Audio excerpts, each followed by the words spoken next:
This is the Bush Whisperer coming at you from the beautiful penguin sanctuary. I wanted you to see the baby penguins. They're getting big now. These ones are about almost a month old. Beautiful. Looking at baby penguins has brought up something for me that I was discussing with a close friend of mine just last night. It relates to sexuality. And I want to break it down with the backdrop of society and where we're at in this day and age, this modern world. How sexuality is abused, misunderstood, and what access sexuality brings to us. It is well known in the shamanic world, and all shaman understand and appreciate that sex is a sacred thing, and that sex is the doorway to the divine. And so the shaman observes sexuality through a profound lens with an open mind, understanding that when two beings partake, there are more than two beings present. That the unseen world is always here sitting, watching and waiting. When a man and a woman make love, there's a spiral that appears above them. And above that spiral, the souls come to watch, waiting for a chance to come into this world. Sort of like a window shopping situation, you could say. And waiting for their numbers to be called. And those in resonance with the frequencies being produced are called. And depending upon the exact moment, the one that's allotted that frequency enters into the body of the woman through the bodies of the man. And these beings that are to be born are not the only beings there. Because a beacon of light is produced, a cone of energy is produced between the two beings partaking of the sexual mystery. So the shaman understands that sexuality is something very profound. And that when one enters into a state of sexual communion with another being, that the process involves many, many facets, many aspects of being. And we've forgotten this. We think of sex as a means to an end, self-gratification, or to cement love between a man and a woman. And these are aspects of the sexual union, but there is so much more to it. Masturbation has become a norm in society for men. It's very sad. Many women too. But for men, it's considered healthy by many psychologists that have no idea of true psychology and how it works. And so masturbation over images of what can be considered a desirable woman or a sexy woman, a naked woman with her flappy bits out protruding at the world, is the norm for so many men. From a shamanic perspective, this can be considered an illness. A mental illness, an emotional illness, and a physical illness of the body. A pattern and a habit, and a connection with spiritual forces and divine beings that one isn't even consciously aware that one is connecting with consequences that are far-reaching and profound. There is a particular form of sigil worship and magic these days that has become popular in the occult community. There are many young people on Telegram that create sigils, willy-nilly just about, to my opinion, and then masturbate over these sigils. A bit of a messy business, as I was explaining to my friend. And it can get a bit sticky in more ways than one, shall we say. Because when one is masturbating and one is building images in one's mind, one is attracting the beings in resonance with the frequency and the consciousness of the images that are being created by the subconscious. And so this becomes a union of many beings in the act of the masturbation.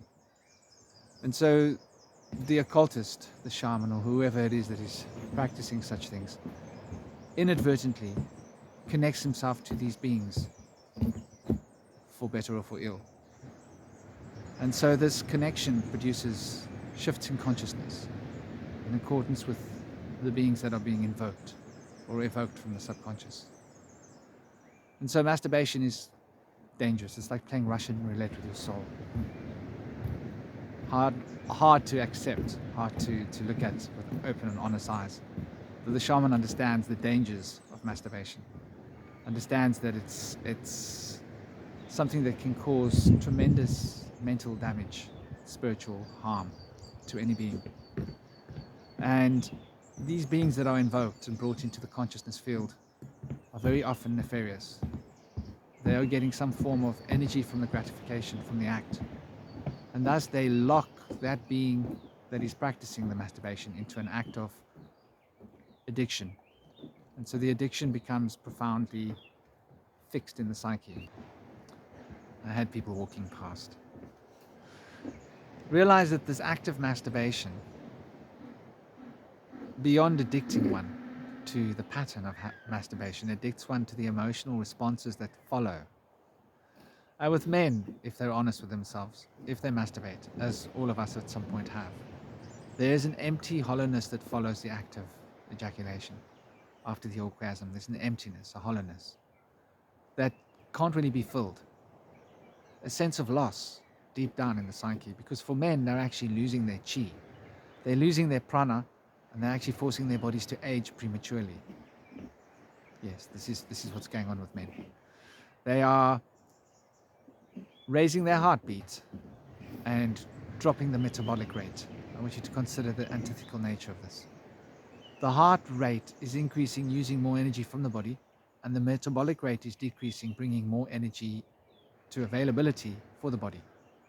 So there's a depletion of soul energy and physical energy from the body. This is why masturbation is like playing Russian roulette, extremely dangerous. And then, of course, there are the beings that one becomes fixed upon, fixated with. And these beings then start to get a hold in one's psyche, start to be able to communicate with one on a sublime and subtle level, producing more impulses to do these acts. This is how pedophilia starts. This is how rapists are born. They start with the act of masturbation and they become obsessed with some sexual idea. And during this masturbation, these beings can plant all sorts of ideas in the psyche that can then become ingrained into the habitual patterns of the masturbation, which then form in the psyche of the person that's doing the masturbation as a desire, which they believe is then their desire, but that desire is planted into the psyche by these beings. And so one can become deranged sexually, mentally and emotionally, and in all sorts of ways. So it's important to realize and understand that if you masturbate, you're not alone. Realize that, and that you are bringing beings into the sphere. And this idea of sticky sigils, as I mentioned them earlier, people do this in the form of what they consider some kind of worship. They want to achieve money, they want to achieve youth, they want to achieve whatever it is. A man masturbating over a sigil for the principle of youth is the most ridiculous concept you've ever heard about. Spraying out his life force, his very chi, his very prana out of his body in order to be young is the most inanely back to front, upside down. I want you to understand, upside down. Now we're talking about what can be considered in some circles Antichrist. Way of achieving a means to an end. And so there's so much more going on, because these beings are a part of us. They're real. And when a shaman is entering into a state of trance, the shaman is connecting with beings within. But the shaman is evoking those beings that are useful, those beings that are there to help us, those beings that are there to guide us, those beings that are there to heal us. Not the nefarious beings that have their own agendas. For the shamanic trance protects the shaman from these nefarious beings by invoking the positive presences as outlined by the rhythm of the drum, by the chants of the sacred songs that are sang, and by the nature of the dance. The consciousness is put into such a childlike, natural state that the beings that are brought into consciousness are the beings of the natural state of being, the beings of nature and of life. Those life-bringing principles that are living beings that operate through us. However, when one is masturbating, one is losing life force. One is bringing the beings of the other side. One is bringing the beings that are part of the nefarious projects, of the destructive elements of the universe. For we have this principle in the universe of deterioration. In the same way that we have the life force that is being brought to us through the sun, we have the black hole, which is essentially causing all things to age, deteriorate, and be churned out into a destructive wheel that breaks things down.